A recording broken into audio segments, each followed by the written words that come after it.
Basically, when we say sets, we all know something about sets. So because we know something about sets, it would be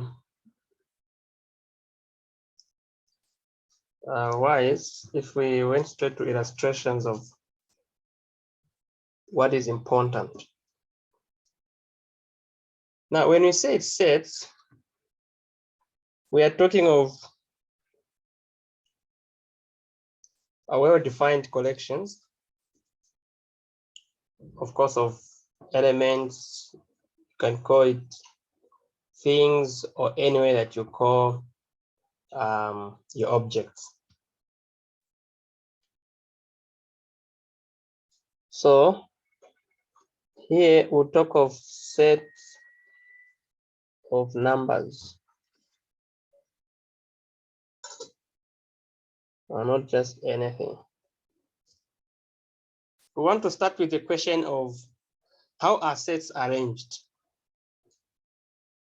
We know that we have one, complex numbers,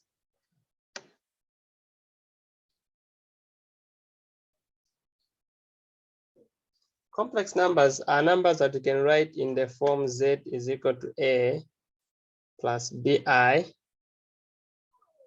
where a and b are real numbers.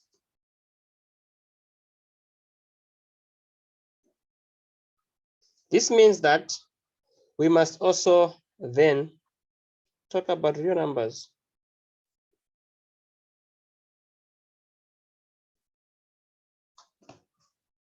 Real numbers, this is a union of rational and irrational numbers.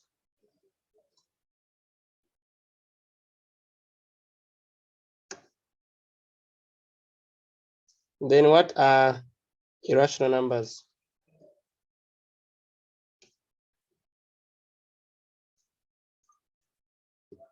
Irrational numbers, numbers that can not be expressed in the form a over b, where b is non-zero, a, b are integers, and do not have common factors.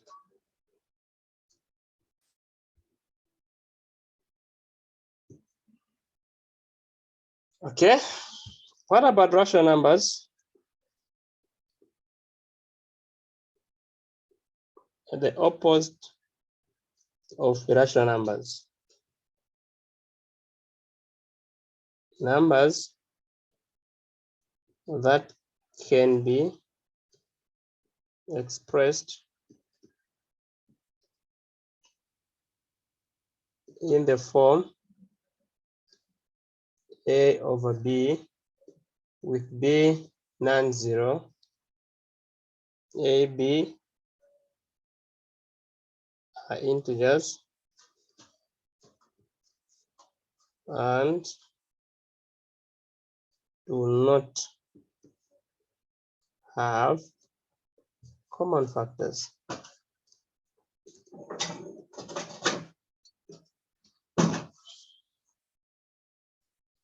Okay, so set of complex numbers as a set that contains real numbers and an extension where I can write as a plus bi, where a, b are real numbers. Then real numbers, the union of rational and irrational numbers. Irrational numbers, the one that you can't express as a over b. Rational numbers we can express as A over B. And then we go to integers. Because we've talked of integers here. So we got integers. Integers, these are positive and negative whole numbers, including 0. Integers are positive and negative whole numbers, including 0. And then, what are whole numbers then?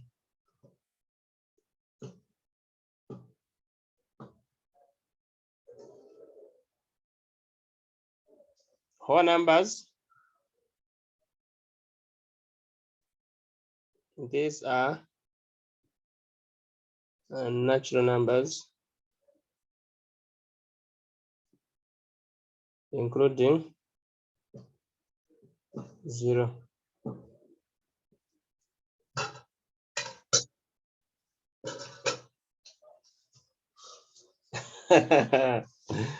No. Let's define whole numbers as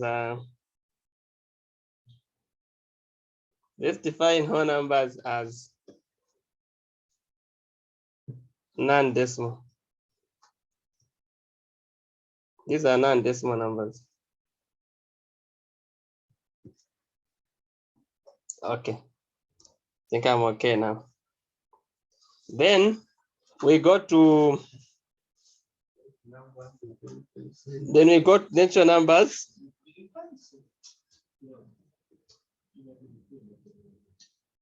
Natural numbers.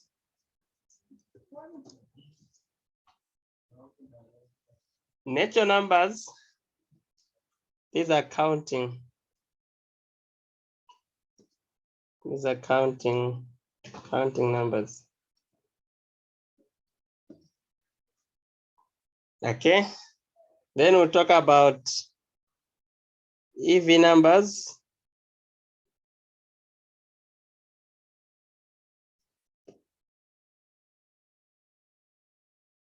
Numbers divisible by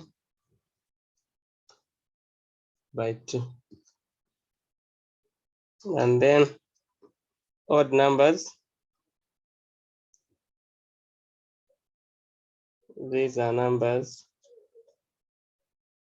that are not divisible by 2. What else? Prime numbers.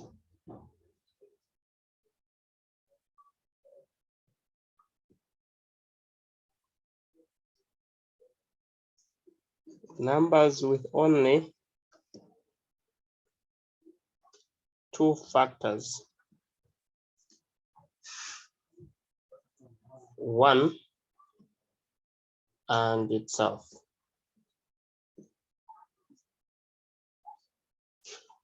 Okay. So that's what we call, though here on whole numbers, I deliberately went for non-decimal numbers. But then when you talk of whole numbers, we normally start from 0, going to the right. So you say natural numbers, including 0. They're the ones that we treat as whole numbers. But common sense says that if a number is not a decimal, then it's a whole number. That's why I would have it open like that. But normally, we'll take 0 plus natural numbers.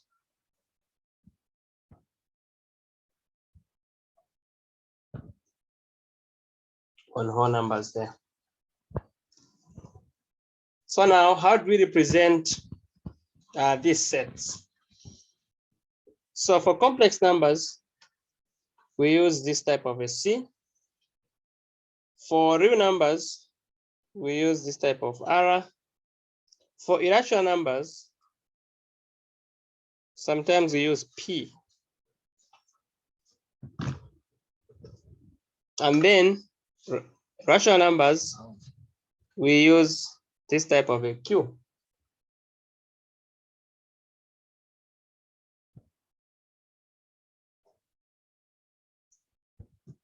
And then integers, we use Z.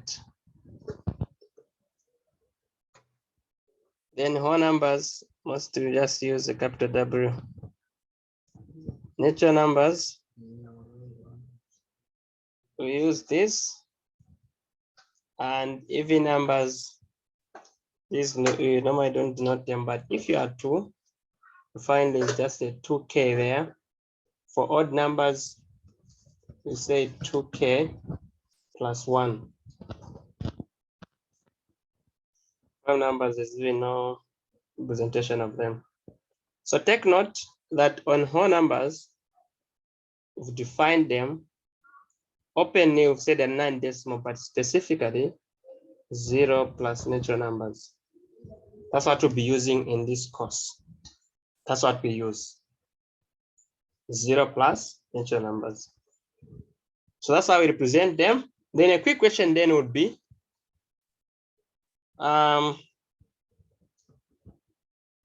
are these sets sitting in Venn diagrams? Okay, suppose you have a Venn diagram.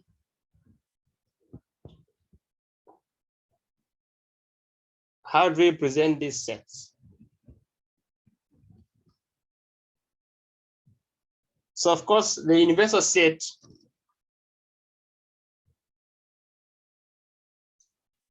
zero is not a natural number. It's just the whole number. Natural numbers are counting numbers. So when you're at 0, you're not counting. So the universal set is going to be the set of complex numbers. And then followed by real numbers. This is going to be the next set sitting in complex. Okay. Followed by 2 sets in real numbers.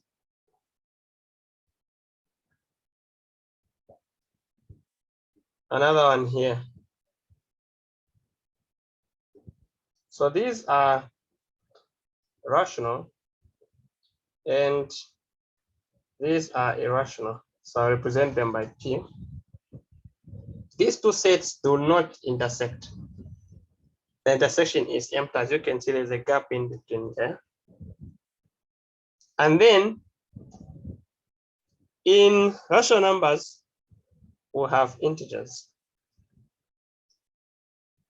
So we have integers.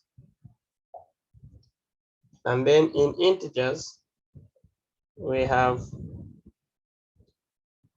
whole numbers. We have whole numbers. And then in whole numbers, we have natural numbers. We have natural numbers. So of course, these will share now. They'll be even, they'll be odd. So that's the structure. This question is an exam question. We present on a Venn diagram the sets complex, real, rational, irrational, whole numbers, integers, natural numbers. You can be asked to do this. So don't get puzzled. We've done it here. No surprise.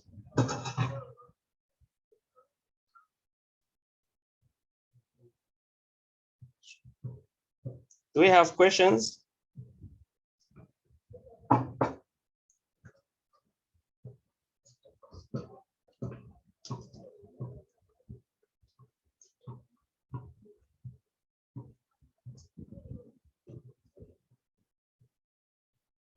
Okay, since you have no questions, let's move on. So I now want to talk about intervals. Intervals are mostly used when you are talking about real numbers, a combination of rational and irrational. They are the ones where we use intervals. Now use this type of brackets. If you see this, we mean this means that, or maybe I should put some letters. So if I put like this,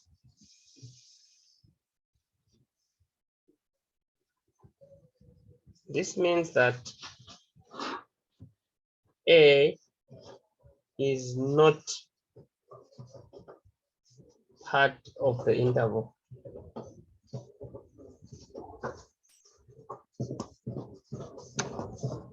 Please take note. If I do this, then we mean this means that A is part of the interval. So here we say not included.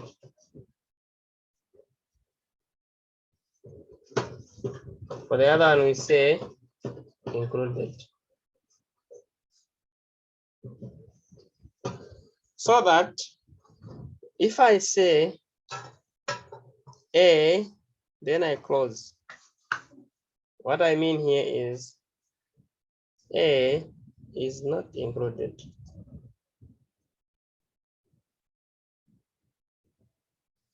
This is the same as an empty set.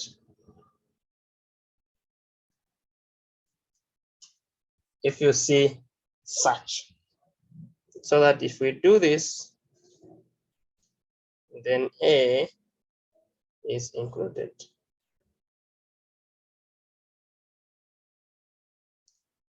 And we say this is a singleton set.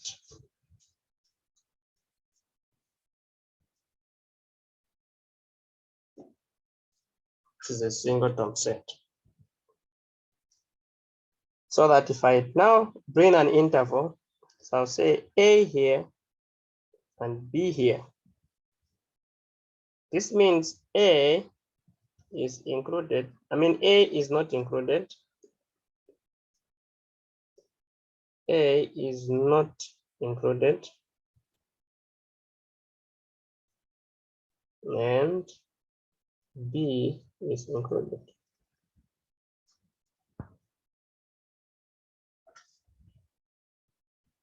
If we include both,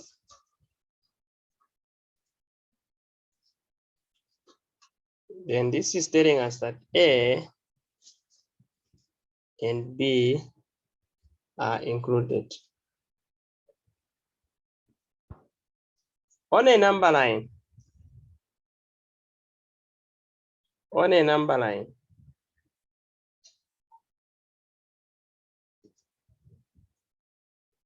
on a number line, if you have A, B, your number line is going to have from A to B, it will be open there and open at B.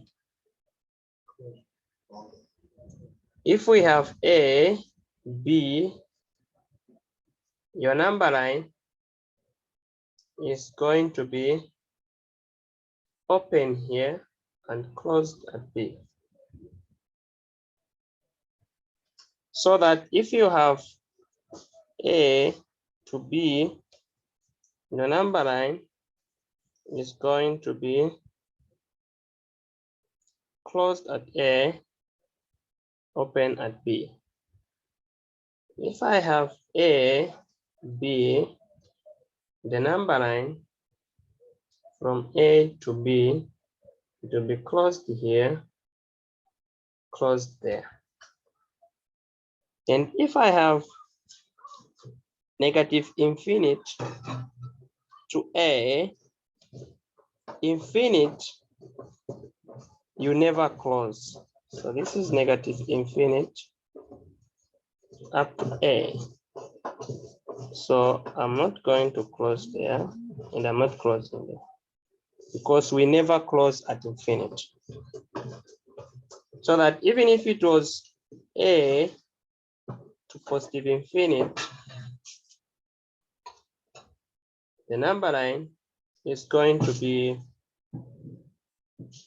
at A, it will be closed, but at infinite, it will be open. We never close there. Please take the distinction here, because when you start dealing with intervals, you just see open, close, and we use those terms so often. Open, close, and then you'll be wondering, what is this?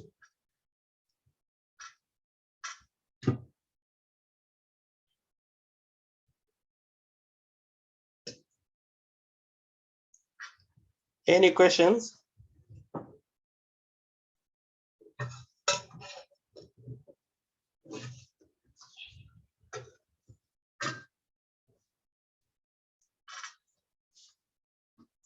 Okay, no questions.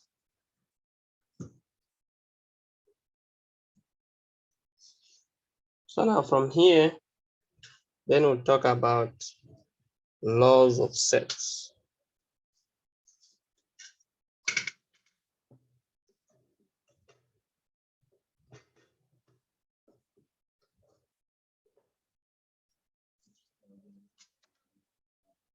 One, you know that A intersection B is the same as B intersection A. We call this the commutative law.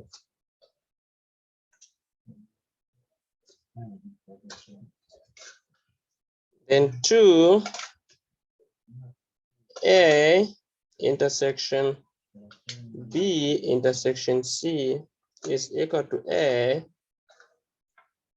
intersection B intersection C. This is the associative law.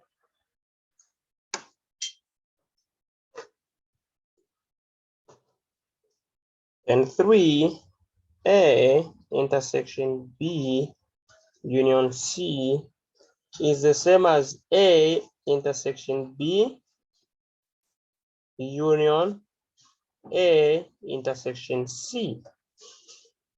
And this is the distributive law.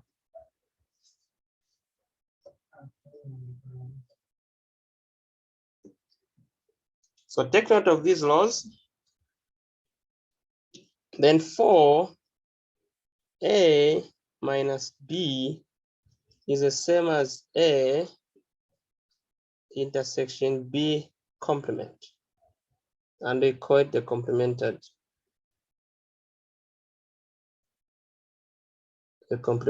law. Then 5, A intersection B, A intersection A union B is equal to A. This is called the absorption law.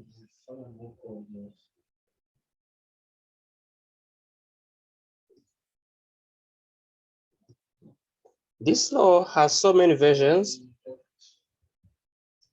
You can switch A union A intersection B, you still get A. It is still the absorption law.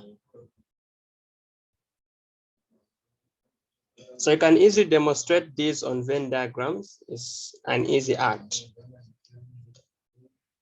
Then 6, A intersection B complement is the same as A complement union B complement.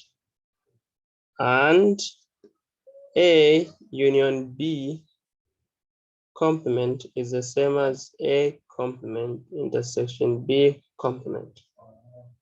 And these are called the De Morgan's law. Morgan's laws.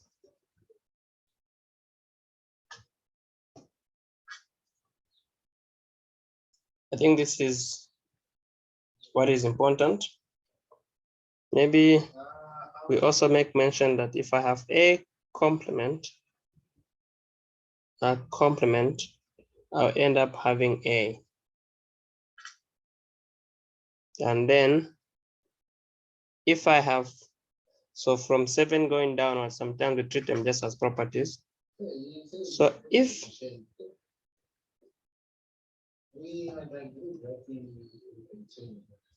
if A is a subset of B, then we have 1 A intersection B is equal to A. Remember, A is sitting in B, so A intersection B is just A. So if I demonstrate, this is B then, and this is A. So A intersection B is just going to be A.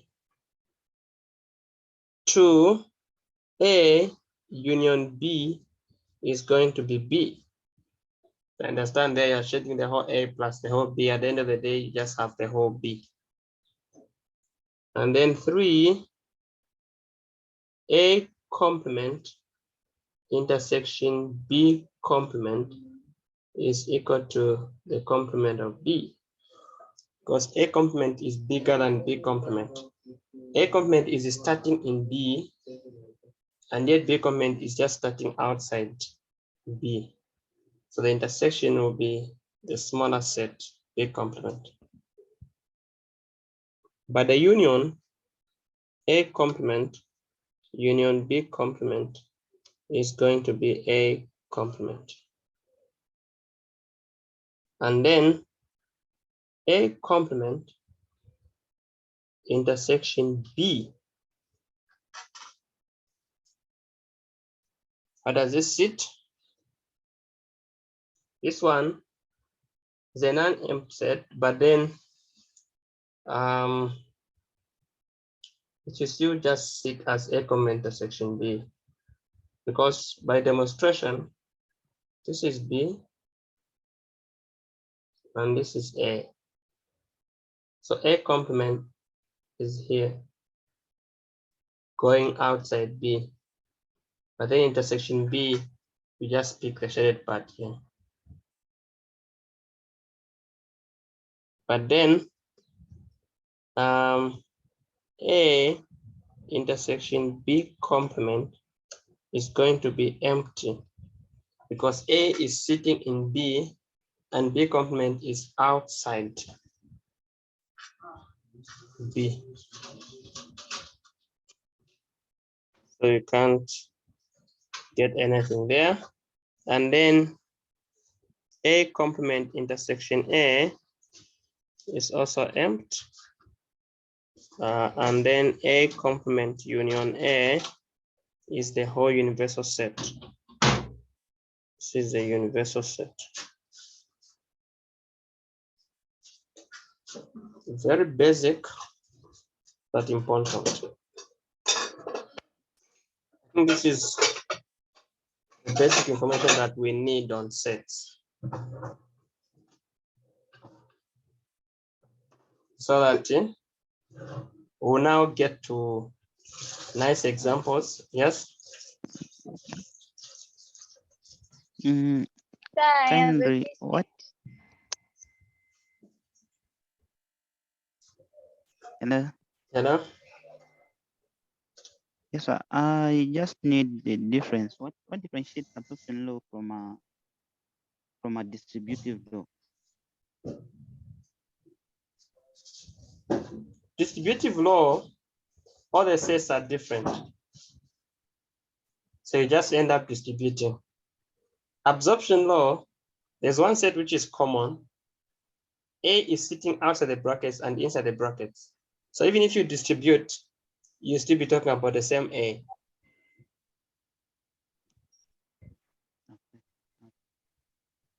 Okay, thank you very much. Okay. Sir, Yes. I need quality on A complement intersecting B complement.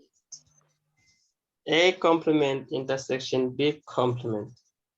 Given a condition that A is a subset of B, you're talking of this guy as B and this guy as A, and let's say there's a universal there holding the two. A complement is everything here. This is A complement. B complement is just outside B.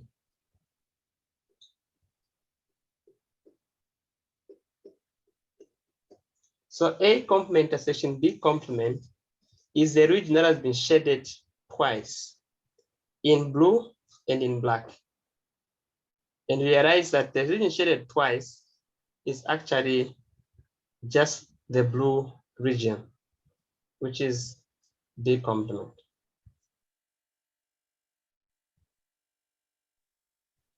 Okay, I understand. I see where I was making the mistake because me, I was like, since it's everything that's outside, it will be the universal. Oh, I get. Yeah, So so we're that's why I leaving out was, the A and the B. yes. Okay. Thank you. All right.